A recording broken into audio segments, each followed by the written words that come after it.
নদীর একুল ভাঙে তো অকুল গড়ে। মুস্তাফিজুর রহমানকে যখন আইপিএল কর্তৃপক্ষ রিলিজ করে দিল, ঠিক তখনই পাকিস্তান সুপার লিগ তাকে বুকে টেনে নিল।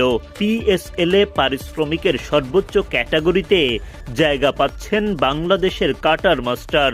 কথা চলছে ডিরেক্ট সাইনিং নিয়ে।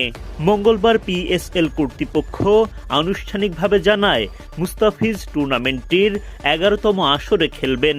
ফলে আইপিএল এর সময়টাতে বসে থাকতে হবে না দ্য ফিজকে। পাকিস্তানের মাটিতে বিশ্বের বাঘা বাঘা ব্যাটারদের কাবু করবেন পিএসএল এ। গেল কয়েকদিন ধরে মুস্তাফিজুর রহমান আইপিএল বিশ্বকাপ ঘিরে দেশের ক্রিকেট পাড়া হয় উত্তাল।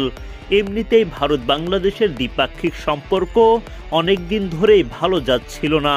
সেই রেশ ক্রিকেটেও পড়ে গেল শনিবার, যখন কলকাতা নাইট রাইডার্সে খেলা নিশ্চিত হওয়ার পরও মুস্তাফিজকে রিলিজ করে দেয়া হয়, সেটাও আবার ভারতীয় ক্রিকেট বোর্ড বিসিসিআই এর নির্দেশ মেনে।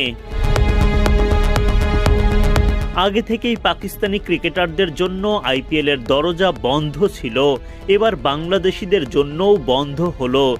এই সুযোগটা